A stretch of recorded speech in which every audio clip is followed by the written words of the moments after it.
What's shaking? My name's Cam, welcome back to another video. So before you watch another second, I'm going to clarify right now, I have not read the Wheel of Time series. I plan to at some point, but I'm already trying to power through Stormlight Archive as quickly as possible, while also trying to read Dune before the movie comes out. Well, I've read Dune when I was in high school, but I'm rereading it. Man, I forgot how dense the start of that book is. Anyway, I have not read the Wheel of Time, but this is not like a gag video, it's not like a satirical or joke video like the last one I did where I react to the Wheel of Time trailer, because God help me, that one was received well. Today I'm gonna watch the Wheel of Time Wine Spring Inn clip. I obviously can't show the clip itself in this video because it will be struck down by Amazon, but maybe that'll make it more interesting for you. Or maybe not, I don't know. I'm going to watch the clip and then I'm going to comment my thoughts on it as someone who is genuinely excited for the show, but as someone who has not read the series. I'm going to tell you what sticks out to me, what maybe I'm concerned about. I'll let you know where my hopes are for it, where I think it's going to rank in the list of fantasy shows and movies that already exist. But yeah, if you're here for me to like deconstruct and point out Easter eggs, that kind of stuff, you're in the wrong place. Go to Daniel Green's channel. I mean, you already know the guy. If you're watching a Wheel of Time video, you know about Daniel Green. He'll tell you all about it, but in the meantime, I'm here to look at it with the eyes of a potential fan rather than a diehard one. And I'm sure you guys will have lots of fun in the comments pointing out how wrong I am about whatever it is I end up saying. But I'm excited. I haven't seen the clip yet. I don't know anything about it. Let's see what we got. I make weekly videos about fantasy and horror books. I do video essays, reviews, deep dives, discussions, that type of stuff. So if you're a fan of that kind of content, maybe stick around. Get the cans on. Okay, interesting. I have a few notes already. Interesting. I like that as a bit of a teaser clip that is very ominous, and I feel like that's the best mood to set for an epic fantasy series. I feel like the characters of Moraine and, was it Lan? I feel like they're major characters that Wheel of Time fans probably freaked out seeing when they popped up on the screen, but as someone who doesn't know who they are. But I feel like it was very obvious that they are important and integral characters. First thought I had going into that clip was the music. I know it was like tavern music, but the thing with TV shows like this, especially fantasy, is you can tell very early on going into it the quality of the music that you're going to be hearing during the show. And when it comes to fantasy, having a fantastic soundtrack is so incredibly important. I mean, toss a coin to your Witcher in the Witcher show, they were literally playing that song in nightclubs. I don't know if Wheel of Time's gonna have anything like that, but the background music, I'm very excited for. Fantasy music is one of my favorite things. I'm really excited for that, and I have high hopes. I think it's gonna be good. The tavern music in that clip already kind of had me snapping my fingers. Also, kind of a weird side note, if I can just point out, I don't know if this is gonna be super bizarre for me to say, but just from the panning in shot when it shows you the landscape that the story is, or at least this part of the story is taking place in, I love that. I really like in fantasy. I'm not a huge fan of fantasy where it's like barren wastelands, that kind of stuff, e.g. the Shattered Plains. Don't get me wrong, I love the Stormlight Archive so far, it's just not my favorite setting.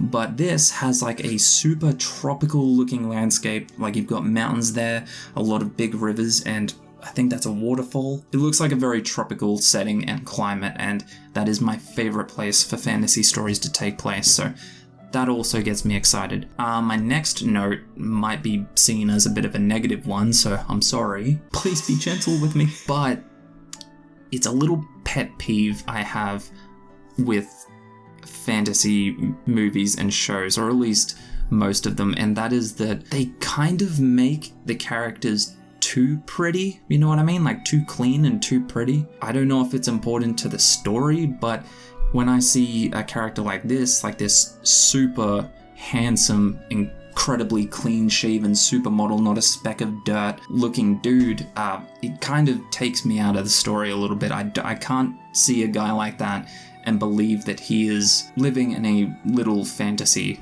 village. I didn't notice the same issue with The Witcher, which is kind of odd when you think about it, because Henry Cavill is one of the most handsome dudes to ever set foot on the planet. But when I see Geralt or Henry Cavill as Geralt, I buy into that because he always looks like he has just walked into or out of whatever setting it is that the story is taking place in. He's very usually like grimy and dirty and looks like he's just spent the day outside kind of thing, which I'm sure a lot of people are very thankful for. At least until he takes a bath again, which I'm sure a lot of people are thankful for. But I don't know, I would be lying if I said that doesn't concern me at least a little bit. I hope they don't shy away from making the characters look like they live in a world where hot showers don't exist. Assuming hot showers don't exist in the Wheel of Time, especially once they go on their quest or their journey. At that point, there aren't expert barbers on every street corner, so you can't really have them with these like $150 haircuts, you know? Anyway, yeah, slightly negative note. Again, I'm being super nitpicky here, but it's worth pointing out. I made a note here that there's a frame when Lan walks in that it's kind of funny. Like, you have to give me this. It's a little bit cheesy.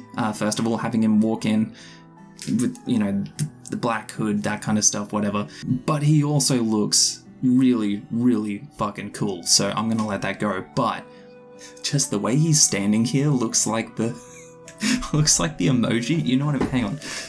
Like this emoji, he looks like this one. But he does look really, really cool. Looks like he can kick some ass too, so I'm looking forward to that. There's always like a really hardened, stoic character that can fight really well, which is one of my favorite tropes in fantasy, so I might be wrong, but it looks like he fits the bill. When Moraine went to the fire, I was like half expecting her to do some kind of magic. I was excited to see whatever the magic looks like in this world, but I think she was just warming up a little handsies. Just, yeah, flicking through, like, do me a favor, load up the clip on YouTube. I'll leave a link in the description to the clip I watched, but load up the clip and just flick through, like, pause it and flick through.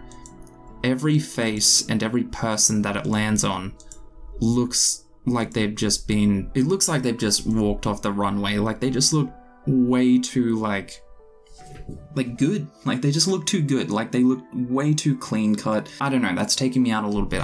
I'm having a hard time buying into this being a fantasy village. It needs a bit more grime. It's only a 2-minute clip, so there's not a whole lot more I can say, but I want to make some guesses and you guys can let me know if I'm right or wrong, without spoilers, preferably. I'm going to guess that the supermodel guy is the protagonist, of course. The guy with the beard that comes up next to him, he's the comic relief side character, or best friend character. The guy with the hood is the brooding and battle-hardened warrior. Moraine, I'm guessing, is like a very well-known and noble lady within this world because everyone seems to know her when she walks in. I'm also going to guess that she has some kind of magic. I think I remember seeing that in the trailer. It looks like she is both respected and feared, so I'm going to guess she has some kind of extreme power and influence, be that authority-wise or actual magical abilities. November 19th, so yeah, it comes out pretty damn soon. I would have liked to have read the first book in the Wheel of Time before it comes out. I might be able to pull that off, but I am trying to get through Dune first, and despite how good the overall story of Dune is, it's a very difficult book to read, at least starting off. I'll probably have a full deep dive video on Dune up pretty soon as well, so stick around for that. But yeah, anyway, I hope you liked this video. I didn't make a whole big joke out of it this time, so I hope that's okay. I'm very, very excited for the next couple of years in fantasy. We're getting so much cool stuff. We get the Wheel of Time, we're getting a Lord of the Rings, like Amazon Prime show as well. New Game of Thrones, which I'm cautiously optimistic for. Season 2 of The Witcher is probably the thing I'm most excited for at the moment. Dune apparently has the potential to be the next big fantasy franchise, plus countless more things that are happening, so it's a very exciting time to be a fantasy fan. Thanks so much for watching, especially for watching through the whole video. Hopefully I'll see you in the next one. Catch ya.